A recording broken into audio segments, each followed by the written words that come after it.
My brothers and sisters, what is going on? This is Steel Sermon in the house. 4th of July afternoon with another video. As always, do me a favor. Like, comment, subscribe, follow on Instagram, link in the description. Happy 4th to everybody. Hope you're having a great day, barbecuing, cooking out, going out, doing whatever you want, catching some fireworks. And how fitting is it that I'm recording this on the 4th of July because it's 5 days away until the MLB Draft comes up, and I hope that I can at least speak for the majority of Pirate fans when I say that I hope Ben Cherrington has some fireworks in store for us as he announces on Sunday that we take Dylan Crews out of LSU. Because, man, this kid has a ton of fireworks in his bat, and he has a lot of great slick defense as well.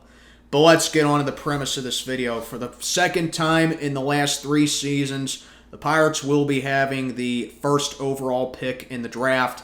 Obviously, the last time that we did it was back in 2021 when we took Henry Davis, who finally got called up, and he's making a good impact with the team so far.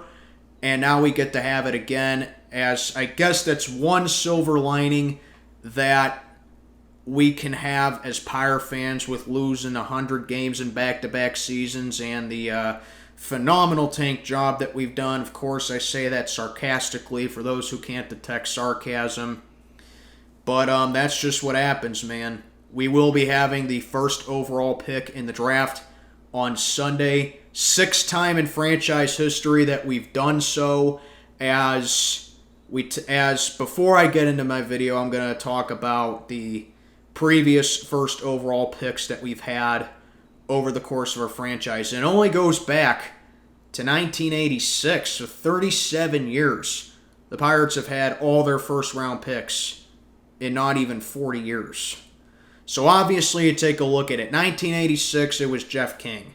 1996, it was Chris Benson. 2002, it was Brian Bullington. 2011, Garrett Cole. And then obviously the most recent time that we had it was Henry Davis. A lot of these guys panned out. A lot of them, and maybe 1 or 2 of them, not so much. But the reason why this is so important to us, this draft in particular, is because we're now starting to call up some more kids from the minors at the very least, and we're starting to see the impact that they're going to have on this team long term. So Ben Cherrington has to do whatever he can to make sure that this crop of players, aka the first overall pick for 2023, is, no pun intended, a home run, because this is going to determine how the rebuild is going to be set. And it's a make or break one, and it's going to be saying that, hey, this team is going to be competitive in the short term. Yes, this team is going to be a World Series team. Yes, this team is going to be a playoff team. Yes, this team can make the playoffs. Or no, this team is going to be set back several years once again. That's why this draft is so important. So I'm going to cut to the chase right away. Who do I want the Pirates to take? Well, I'm not going to sit down here and act like that I'd be a better GM than Cherrington, or that I'm an expert player scout or a PFF guy or a draft guru. I'm none of those things. I'm just a fan sitting down here telling you my opinion on what's best for the team. And in my opinion, what's best for the Pirates is that you got to go for the best overall player over the best position that you need. And what I mean by that, Dylan Crews out of LSU should be the pick if that's the case. This kid reminds me so much if you take Jason Bay and Brian Giles, aka 2 of my favorite Pirates that I watched as a kid and as in my preteen years. You take them together, you put them in a blender, you get Dylan Crews. Multi-dimensional player, great defense, good speed, cannon for an arm, and he has everything when it comes to the plate. Great plate approach, good contact hitter, has pop in the bat.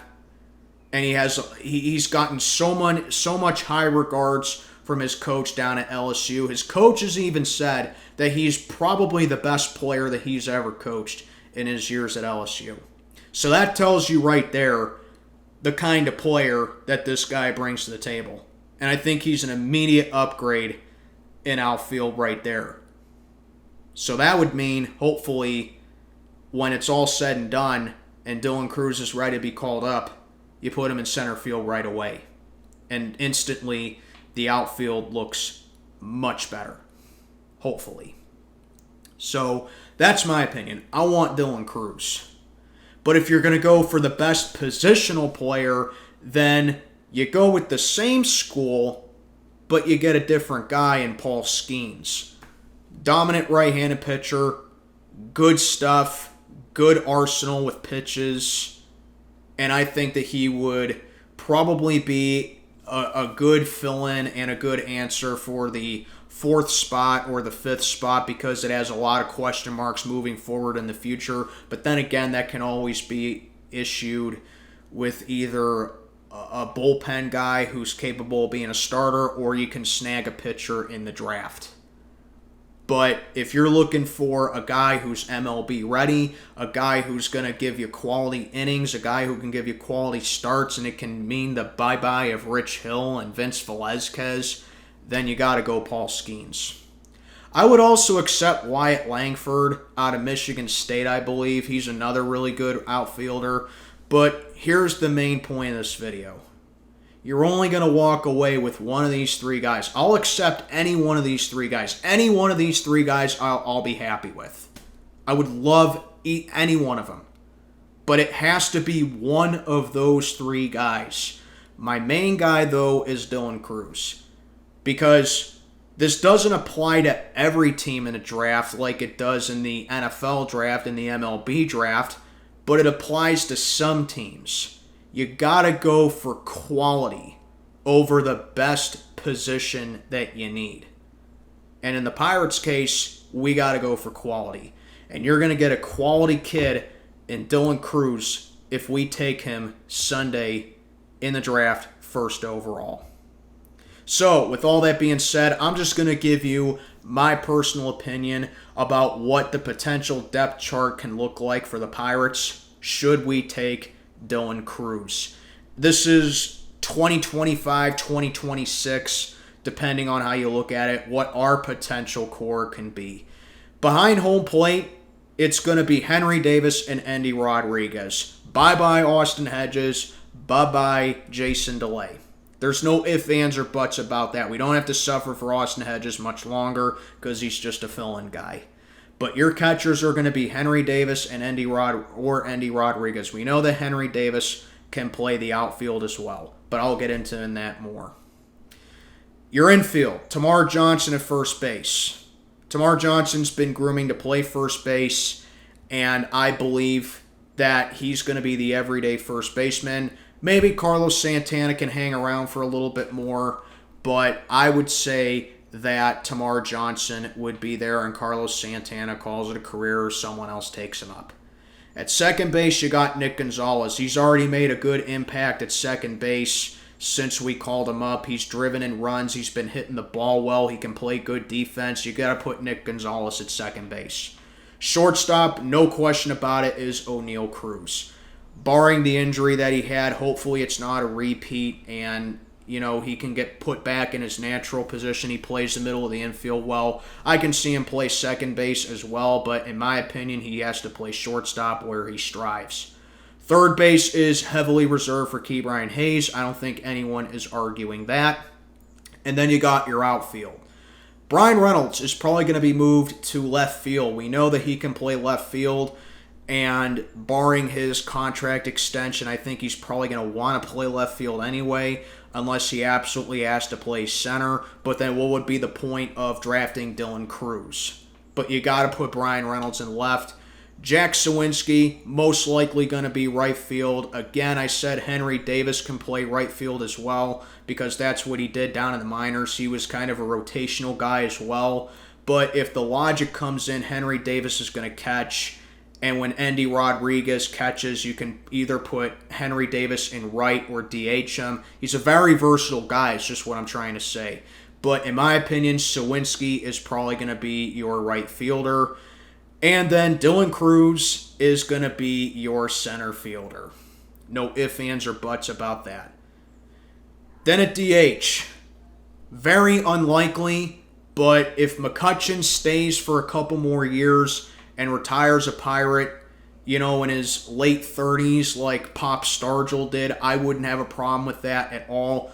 You keep him as a DH, but most likely you're looking at Andy Rodriguez, Henry Davis, or even Jack Sawinski DHing. It's a toss in the air with DHs, but if you're looking at an everyday lineup, I would have Henry Davis catch, Andy Rodriguez DH, and then you flip them when it's the other way around. Your pitching rotation, Mitch Keller is going to be your ace. Then you get guys like Quinn Priester, you get guys like Anthony Solamento, you get Bubba Chandler, and then you get Jared Jones, Mike Burrows, Thomas Harrington out of your farm as well. And even if you do call up Paul Skeens and put him in the rotation, that's great as well. And then in your bullpen, hopefully Colin Holderman is going to figure it out. He's still going to be your setup guy. And then you get a guy like David Bednar as your closer for the future as well.